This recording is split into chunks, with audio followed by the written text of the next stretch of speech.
पागल हो गई हो तुम शुमाइला, उसे यहां लाने की क्या जरूरत थी? हम आपको बता तो चुके हैं, हिरा के डैडी के मजबूर करने पर साथ लाए हैं। एयरपोर्ट पर पहुंचकर एड्रेस पूछा, उससे पहले वो बेहोश हो चुका था। वहां छोड़ नहीं सकते थे इसलिए साथ ले आए। वहां छोड़ नहीं सकते थे इसलिए साथ ले आए। अब यहां अगर कोई हरज हो गया तो लेने के देने पड़ जाए। डॉक्टर ने कंप्लीट चेकअप किया, तसल्ली दी है, वो बिल्कुल ठीक है। भाई अगर डॉक्टर ने कंप्लीट चेकअप किया और तसल्ली दी और वो ठीक है तो फिर बार बार बेहोश क्यों हो जाता है? अब ये हमें क्या पता? इसीलिए तो कहता हूं तुम्हें कुछ पता नहीं। पता नहीं कौन है, किसका बच्चा है, कहीं कोई मुजरिम ना हो। अरे नहीं नाना जान, वो बड़ा मासूम है, शरीफ आदमी है, इतना हमें पता है। खाक पता है तुम्हें, मुझे तो वो कोई चुगत सा लगता है। चेहरे पर ना जाओ।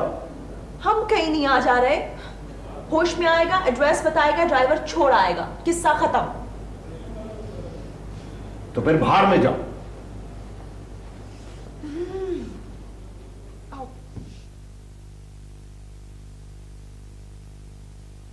चेहरे से तो मासूम आदमी लगता है।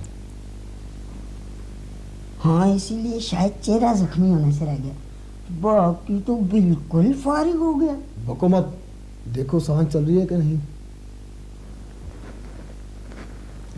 वैसे जिस हिसाब से इसको पट्टियां बंधी हैं उस हिसाब से इसको सांस नहीं आनी चाहिए। इंसान की शक्ल अच्छी ना हो तो बात अच्छी करनी चाहिए। ना तो इस बेचारे की शक्ल अच्छी है और ना ही ये बात कर सकता है। जाओ साहब जी से पूछ के आओ इसे होश में किस तरह लाएं। जाओ और जल्दी जा।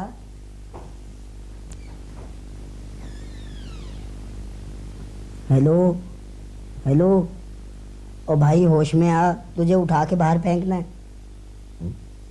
ये फेंक रहे हो? ये ओए किसने कहा है? खड़ा हो जा। खड़ा हूँ भाई। पूरा खड़ा हो जा। इंसान को सोच बड़ी रखनी चाहिए। हाँ भाई, अच्छा वेरी गुड। इसका मतलब है होश आ गया इसे। नहीं जी, इसने मेरा गिरेबान पकड़ा है, इसका मतलब अभी पूरी होश में नहीं आया ये। भाई कौन हो तुम?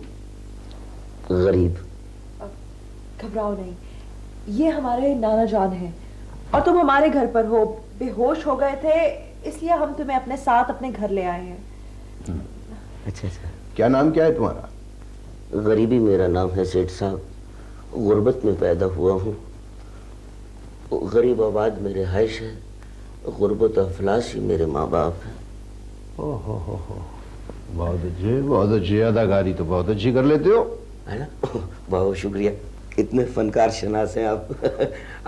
आपने तारीफ की है, बड़ी हौसला अफजाई हुई मेरी। हौसला अफजाई हुई, लेकिन इस हालत में अब तुम्हें घर जाना होगा। फौरन अपने घर का एड्रेस बताओ ताकि मेरे मुलाजमीन तुम्हें घर छोड़ाएं। नहीं सेठ साहब, इस हालत में मैं घर नहीं जा सकता। अगर इस हालत में मैं घर गया तो हो सकता है घर वाले पहचानने से ही इनकार कर दें। अरे भाई, इस हालत को बनाने में मेरा या मेरी बेटी का क्या कसूर है? कसूर किसी का भी हो जज साहब, सजा इस लड़की को ही मिलेगी।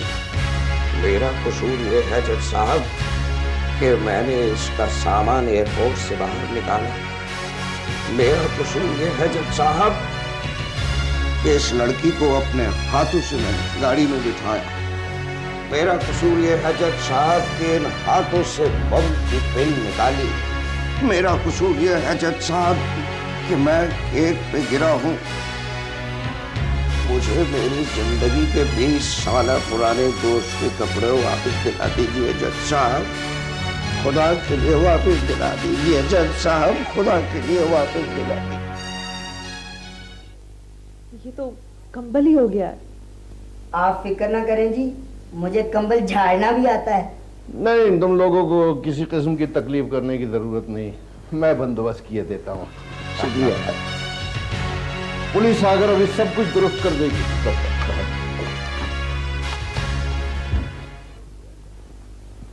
Hello police.